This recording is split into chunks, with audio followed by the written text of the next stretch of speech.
ভারতবর্ষের রাজনীতিতে 2024 লোকসভা নির্বাচনের একটা নতুন স্লোগান আসতে চলেছে, আগলি বার অবিজেপি সরকার, আগলি বার বাঙালি সরকার।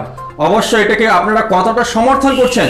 অবিজেপি সরকার কেন্দ্রে হবে এবং বাঙালি সরকার হবে কেন্দ্রে, সেটাকে কতটা সমর্থন করছেন, আপনারা কিভাবে দেখছেন অবশ্য কমেন্টে লিখবেন। এবারে আলোচনায় ফিরে যাচ্ছি। 24 লোকসভা নির্বাচনে তৃণমূল কংগ্রেস কতটা শক্তিশালী হতে চলেছে এবং বিজেপি কতটা দুর্বল হতে চলেছে, এই বিষয় নিয়ে আলোচনা করা হবে। 24 লোকসভা নির্বাচনের ক্ষেত্রে আমরা যদি দেখি, সারা ভারতবর্ষের মধ্যে পশ্চিমবঙ্গ এমন একটি রাজ্য যেখান থেকে বিজেপির উৎখাতের জন্য ডাক দেওয়া হয়েছে এবং বিজেপির উৎখাতের জন্য যুবকদের কাজে লাগানো হচ্ছে। যেমন একজন তারকা প্রার্থী ছিলেন সায়নী ঘোষ, তিনি পরাজিত হলেও কিন্তু তিনাকে দায়িত্ব দেওয়া হয়েছে, যুব তৃণমূল কংগ্রেসের সভাপতি করা হয়েছে পশ্চিমবঙ্গের। এবারে তিনি কি কি কৌশল অবলম্বন করছেন, যুবকদের নিয়ে প্রত্যেকটি বুথে, গ্রাম পঞ্চায়েত নয়, প্রত্যেকটি বুথ লেভেল পর্যন্ত একটা করে সোশ্যাল সাইট খোলা হবে, একটা করে পেজ হবে।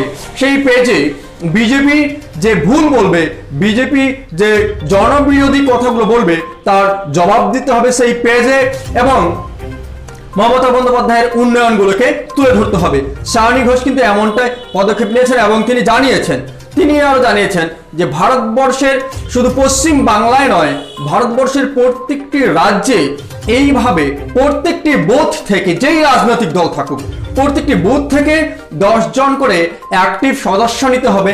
তাদেরকে একটা সংগঠন তৈরি করে দিয়ে তাদের দ্বারা কি করতে হবে, সোশ্যাল সাইটে নরেন্দ্র মোদীর সাম্প্রদায়িক উস্কানি বা জনবিরোধী কথাবার্তাগুলো তুলে ধরতে হবে, তার সঙ্গে সেগুলোর জবাব দিতে হবে। এটা কিন্তু তিনি বলেছেন। তাহলে তৃণমূল কংগ্রেস কতটা শক্তিশালী হতে চলেছে এটাই কিন্তু পরিষ্কার হয়ে যাচ্ছে আস্তে আস্তে, যে যুবকদের, যুবতীদের নিয়ে, অর্থাৎ ইয়ং জেনারেশনকে নিয়ে তৃণমূল কংগ্রেস কিন্তু এগিয়ে যেতে চাইছে। তৃণমূল কংগ্রেসের গলায় কি কখনো শুনতে পেরেছেন কেউ, আপনারা কেউ শুনেছেন যে এনআরসি করা হবে, আমরা ক্ষমতা এলে এনআরসি করব, আমরা ক্ষমতা এলে 15 লক্ষ করে টাকা দেব? শোনা যায়নি। নরেন্দ্র মোদী সরকার বলেছিল ক্ষমতায় এলে 15 লক্ষ করে টাকা ঢুকবে প্রত্যেকের অ্যাকাউন্টে। কতজন পেয়েছেন অবশ্য কমেন্ট করবেন, যদি কেউ পেয়ে থাকেন কমেন্টে লিখতে একদমই ভুলবেন না। অবশ্য কমেন্ট করবেন, আপনার সঙ্গে আমি যোগাযোগ করবো, আমাদের চ্যানেলের পক্ষ থেকে আমরা যোগাযোগ করব। এবারে 15 লক্ষ টাকা চলে গেল, তারপরে আরো কত কি বলা হয়েছিল, কি পেয়েছেন কি আপনারা? না, শুধু দেশটার অনেক কিছু বিক্রি করে দেওয়া হয়েছে, অনেক কিছুই বিক্রি হয়ে গেছে। আমরা দেখেছি ভারতবর্ষে, আমি যে নেটওয়ার্ক দিয়ে কথা বলছি সেটা কিন্তু জিও। অবশ্য জিও যখন ভারতবর্ষে এসেছিল তখন আমরা খুব একটা খুশি ছিলাম। প্রথমে কি করা হয়েছিল, প্রথমে ফ্রিতে দেওয়া হচ্ছিল, তারপরে কি করা হলো, রিচার্জটা কিছুটা বাড়া হলো। এই বর্তমানে অনেক ফ্যামিলি রয়েছে যারা রিচার্জ করতে পারে না, মোবাইল আছে কিন্তু, ঠিক আছে, রিচার্জ করার কোনো শক্তি নেই। তাহলে কোন পরিস্থিতি, কোন পর্যায়ে চলে গেছে ভারতবর্ষ? ঠিক এই যে ভারতবর্ষের এই পর্যায়ে নিয়ে যাওয়া, এটার দায়ী কে? এটা হলো বিজেপি সরকার, অর্থাৎ কেন্দ্র সরকার। আমরা দেখেছি নরেন্দ্র মোদী এবং অমিত শাহের গলায় এনআরসি এর কথা শোনা গেছে, কিন্তু অনেক জায়গায় গিয়ে তিনারা কি বলছেন, আমরা কখনো বলিনি এনআরসি হবে এবং সিএএ চালু হবে, এই কথা আমরা কখনো বলিনি। মিথ্যা কথা নিশ্চয় আপনারা বুঝতে পারছেন। তো ভারতবর্ষের রাজনীতিতে মানুষ যে বিজেপিকে ঘৃণা করতে শুরু করছে এটা স্পষ্ট, এবং তৃণমূল কংগ্রেস বা অবিজেপি সরকার যে কেন্দ্রে হবে, আগলি বার অবিজেপি সরকার হবে কেন্দ্রে, সেটাই কিন্তু স্পষ্ট। তো আমরা দেখেছি ভারতবর্ষের এমন কি কোনো রাজ্য আছে যেখানে কোনো রাজ্যের নেতা মন্ত্রীরা বিজেপিতে যোগদান করতে শুরু করেছেন?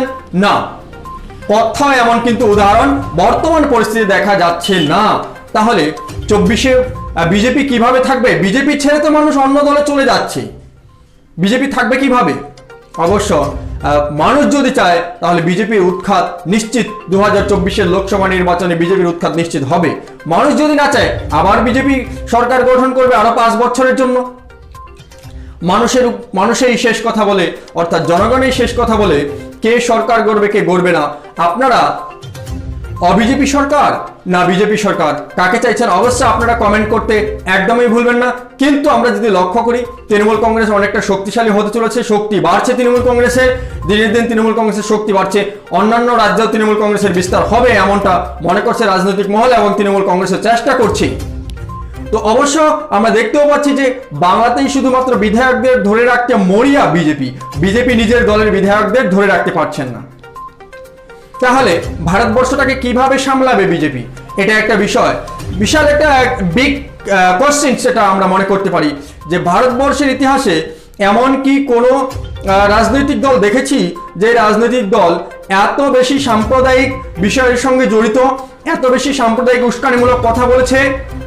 আমাদের কি যোগী আদিত্যনাথ উত্তরপ্রদেশে মুসলিমদের ধরে দাড়ি চেঁচে দেওয়া হচ্ছে, নানান রকম নির্যাতন চালানো হচ্ছে, এই ঘটনাগুলো কি হিন্দু ভাইয়েরা কি ভালোভাবে নিচ্ছেন না? কারণ সবাই সাম্প্রদায়িক সম্প্রীতির মধ্যে বসবাস করে পৃথিবীতে, এবং ভারতবর্ষেও উত্তরপ্রদেশ আলাদাভাবে নয়, উত্তরপ্রদেশেও একইভাবে বসবাস করে। তাহলে এই জায়গা থেকে যদি আমরা সাম্প্রদায়িক উস্কানিটা নিয়ে আসি, এটা কিন্তু কেউ ভালোভাবে নেবেন না, এটা পরিষ্কার। অবশ্য আপনারা কমেন্ট করবেন, আগলিবার বিজেপি সরকার না আগলিবার বিজেপি সরকার, কোনটাকে আপনারা সমর্থন করছেন, কোনটা আপনাদের মনে হয় যে আমাদের ভবিষ্যৎ প্রজন্মের জন্য, আমাদের সন্তানদের জন্য ভালোভাবে দেশ পরিচালনা করতে পারবে, বিজেপি সরকার না বিজেপি সরকার? কমেন্ট করবেন। ধন্যবাদ। এখানে ভিডিওটি